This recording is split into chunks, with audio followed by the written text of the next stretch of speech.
আজ আকিবের বাসর রাত। এই রাত নিয়ে আকিবের অনেক স্বপ্ন ছিল, কিন্তু নিজের ভুলের কারণে আকিব একা একা ছাদে দাঁড়িয়ে সিগারেট খাচ্ছে আর অতীত নিয়ে ভাবছে। অতীত। কয়েকদিন হলো আকিব দেশে ফিরেছে। ও জাপান প্রবাসী। ছোটবেলায় পড়াশোনার জন্য জাপান গিয়ে 10 বছর পর দেশে ফিরে আসে, অফিসিয়াল একটি কাজের জন্য এবং ওর মামুর অনুরোধে। হ্যাঁ, আকিবের এই পৃথিবীতে কেউ নেই, শুধু ওর মামু ছাড়া। আকিবের বয়স যখন 17, তখন আকিবের মা বাবা বোন অ্যাক্সিডেন্টে মারা যান। ওর মামু কোনোভাবে জানতে পারেন ওদেরকে পরিকল্পিত খুন করা হয়েছে। তাই তার মামা তাকে জাপান পাঠিয়ে দেন ওনার এক বন্ধুর কাছে। দেশে ফেরার পর 5 দিন অতিবাহিত হয়ে যায়।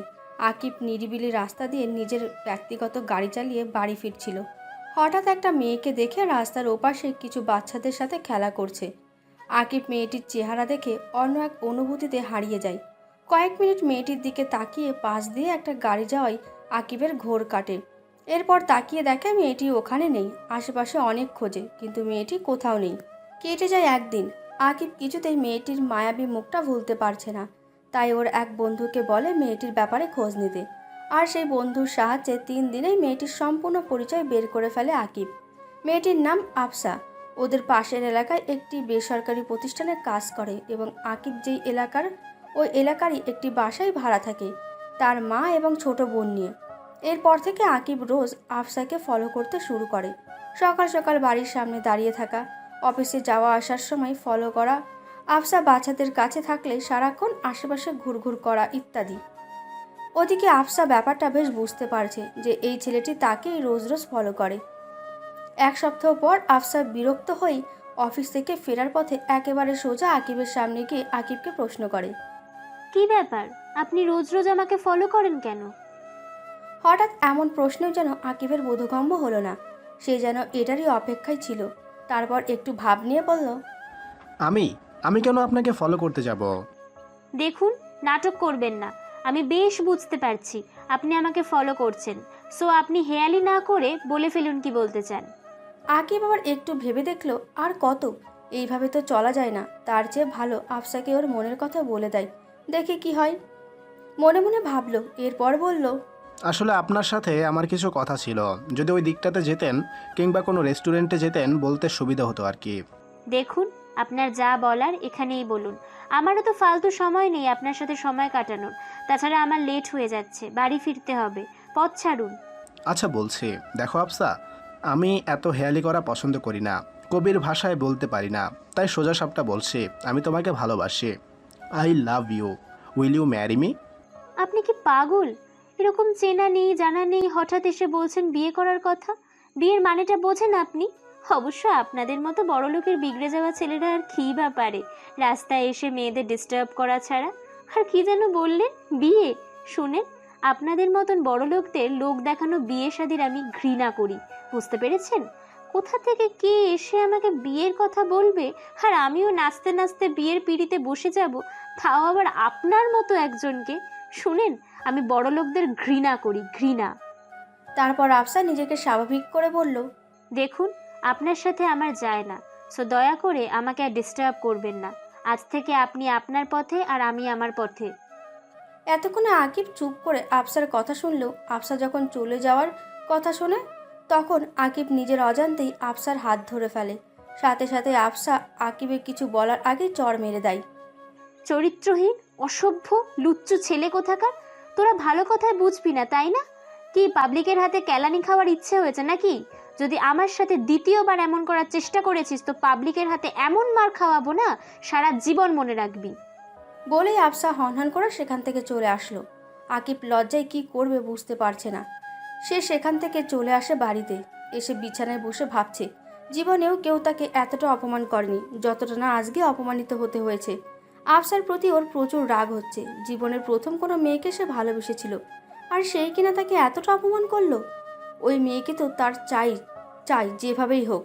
তারপর আকিব সিদ্ধান্ত নেয় আগামীকালই ওর মামাকে দিয়ে আফসা আম্মুর কাছে বিয়ের প্রস্তাব পাঠাবে। যেই ভাবা সেই কাজ। সন্ধ্যায় ও ওর মামাকে সব কিছু খুলে বলে। উনি প্রথমে রাজি না হলেও পরে আকিবের জোরাজুরিতে রাজি হন। পরের দিন দুপুর পেরিয়ে বিকেল হতে চলল।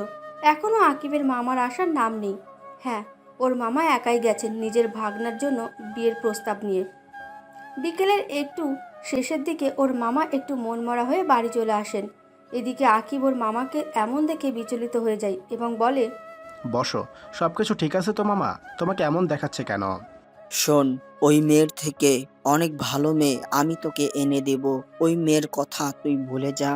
কি হয়েছে মামা? তুমি এমন করছো কেন? ওরা কি এমন বলেছে তোমায় যে তুমি এমন রিয়্যাক্ট করছো? দেখ, ওরা সাফ জানিয়ে দিয়েছে এই বিয়েটা কিছুতেই সম্ভব না। ওরা এই বিয়েতে রাজি না। আকিবের রাগ চরম পর্যায়ে পৌঁছে গেছে। ওদের সাহস কী করে হয় ওর মামাকে ফিরিয়ে দেওয়ার? মামা তুমি চিন্তা করো না, ওই মেয়েকে কালই এই বাড়ির বউ করে নিয়ে আসবো আমি। ওর মামা একটু ভয় পেলেন, কারণ উনি ভালোভাবেই জানেন আকিবের রাগ সম্পর্কে। কিন্তু এই মুহূর্তে আকিবকে আটকাতে হবে। ও যেটা করতে চাইছে সেটা ঠিক না। বাট কে শোনে কার কথা? আকিব ওর সিদ্ধান্তে অটল। পরের দিন আফসা বাড়ি ফেরার পথে আকিব ওর লোকজন নিয়ে আফসাকে ওর বাংলো বাড়িতে নিয়ে আসে এবং সাথে ওর মা বোনকেও। আফসার জ্ঞান ফেরার পর নিজেকে একটি রুমে আবিষ্কার করলো। রুমটি বেশ গোছানো, কিন্তু ও এখানে কি করছে আর কিভাবে এলো, এসব ভাবনা চিন্তার মধ্যেই আকিব রুমে আসে। আকিবকে দেখেই আফসা অবাকের চরম পর্যায়ে। ও এখানে কি করছে? তাহলে কি তার সাথে এমন কিছু করেছে আকিব? আর এখন এইসব? ছি ছি ছি। আফসা আর ভাবতে পারছে না। ও ভাবতেই পারেনি আকিব এতটা নিচে নামবে। এগুলো পরে নিচে নেমে এসো। একটা ব্যাগ এগিয়ে দিয়ে আফসা কোনো কথা না বলে ব্যাগটা নিয়ে বুঝতে চেষ্টা করছে যে আকিব কি করতে চাইছে। তারপর ব্যাগটা খুলে দেখে বেনারসি। আকিব ওকে বেনারসি পরার কথা কেন বলছে? এগুলো তো মেয়েরা বিয়েতে পড়ে। তাহলে কি আকিব ওকে বিয়ে করতে চাইছে? কিন্তু ও তো কিছুতেই এই বিয়ে করবে না। তাই একটু চেঁচিয়ে বলে, এগুলো কি? হ্যাঁ, আপনি এগুলো আমাকে পড়ার কথা বলছেন কেন? এটা বেনারসি, তাড়াতাড়ি এটা পরে নিচে নেমে আসো, নয়তো তোমার পরিবারের জন্য এর পরিমাণ ভালো হবে না। বলেই আকিব নিচে চলে আসে। আফসা ওর পরিবারের কথা শুনে ঘাবড়ে যায় এবং সাথে সাথেই কান্নায় ভেঙে পড়ে। ওর সাথে এসব কি হচ্ছে? কেন হচ্ছে? না না, আমি কিছুতেই এই বিয়ে করব না। কি পেয়েছে? কি পেয়েছে আমাকে? খেলনার পুতুল? পরক্ষণেই ওর বোন এবং মার কথা মনে পড়ে যায়। সাথে সাথে বেনারসি কোনো রকমের শরীরে পেঁচিয়ে চোখ মুখ মুছে নিচে চলে আসে। দুই পরিবারের উপস্থিতিতেই ওদের বিয়েটা হয়ে যায়। দুই পরিবার বলতে আফসার ছোট বোন অনু, মা এবং আকিবের শুধুমাত্র মামা ছিলেন। ইতিমধ্যেই আকিবের মামা আফসার মাকে আকিবের সম্পর্কে সবটা বুঝিয়ে বলেছেন। সবটা জেনে উনি সব কিছু মন থেকে মেনে নিয়েছেন। কিন্তু আফসা এখন বিষয়টা মন থেকে মেনে নেয়নি। বর্তমান রাত প্রায় 11:30 হবে। হঠাৎ আকিব পেছনে কারো উপস্থিতি অনুভব করে তাকিয়ে দেখে ওর মামা। কি রে, এখানে কি করছিস? নিচে রুমে যা। মেয়েটা তোর জন্য সেই কখন থেকে অপেক্ষা করছে। যার মনে আমার জন্য বিন্দু মাত্র জায়গা নেই, সে আমার জন্য অপেক্ষা করছে। হাসালে মামা। দেখ, যা হয়েছে হয়েছে, ওসব বাদ দিয়ে এখনই নিচে চল। মামা। ওর মামা ওকে আর কিছু বলতে না দিয়ে আমি আর কিছু শুনতে চাই না, তুই এক্ষুনি নিচে যাবি। বলেই ওর মামা ওকে জোর করে নিচে পাঠিয়ে দেন। আকিব ওর মামার জোরাজুরিতে নিচে ওর রুমে চলে আসে। এসে দেখে আফসা ঘুমিয়ে পড়েছে। হয়তো কান্নাকাটি করে ক্লান্ত হয়ে ঘুমিয়ে পড়েছে। আকিব ও আফসাকে বিরক্ত না করে সোফায় ঘুমিয়ে পড়ে। পরের দিন আকিব ঘুম থেকে উঠে দেখে আফসা এখন ঘুমিয়ে আছে। ঘুমন্ত আফসাকে কি মায়াবতী লাগছে। আকিব বলে বোঝাতে পারবে না। আকিব নিজের অজান্তেই আফসার কাছে ওর কপালের চুল সরিয়ে দিতে গিয়ে আফসার শরীর গরম অনুভব করে। সাথে সাথে চেক করে দেখে সত্যি আফসার জ্বরে গা পুড়ে যাচ্ছে। ও সঙ্গে সঙ্গে ওর ব্যক্তিগত ডাক্তারকে ফোন করে চলে আসতে বলে। ডাক্তার চেক আপের পর বলেন, চিন্তার কারণ নেই, ঔষধ দিয়ে দিচ্ছি, নিয়মিত খাওয়ালে ঠিক হয়ে যাবে।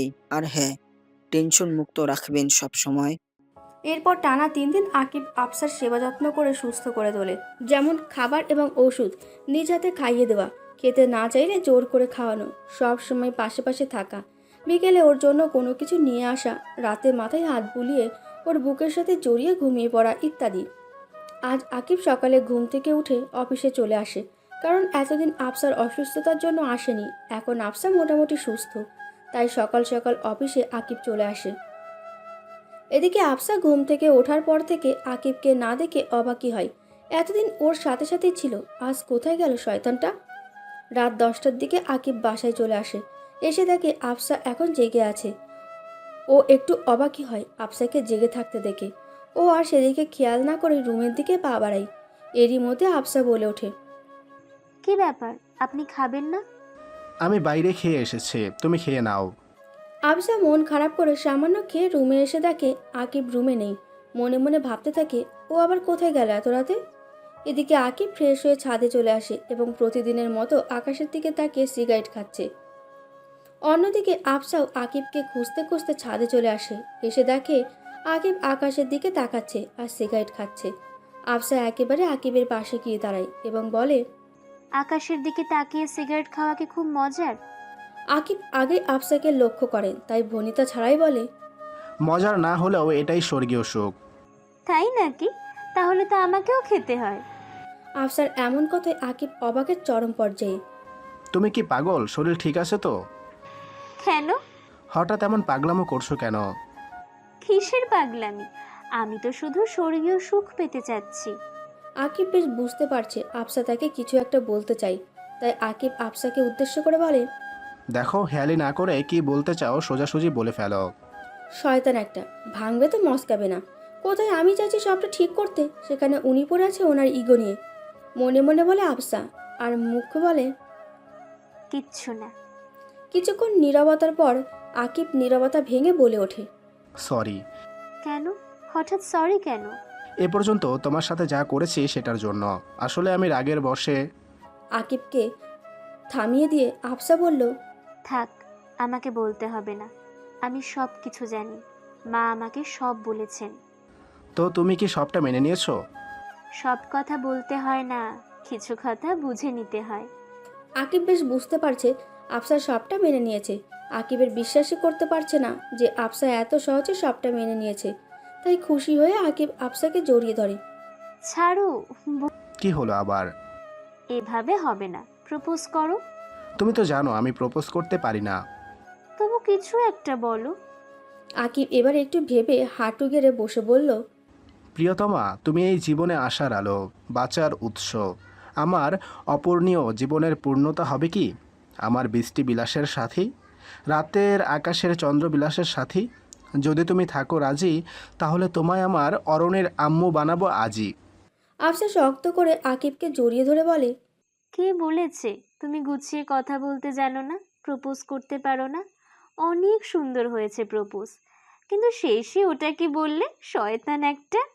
আর হ্যাঁ, আমিও সরি। তুমি সরি কেন বললে? ওই দিন তোমার সাথে ওই রকম ব্যবহারের জন্য। আকিব ছোট করে বলে। ওহ। কিছুক্ষণ পর আফসা আকিবকে বলে, শুধুই কি জড়িয়ে ধরে থাকবে? তো কি করব? আমার ছোট্ট অরণি চাই, আমাকে আদর করো। তাই নাকি? তাহলে তো আমার বউকে অনেক আদর করতে হবে। তো করো, কে বারণ করেছে? আফসা কথাটা বলার পর আকিব ওদের চার ঠোঁট এক করে দেয়। আস্তে আস্তে ওরা পাড়ি জমায় ভালোবাসার অতল সাগরে।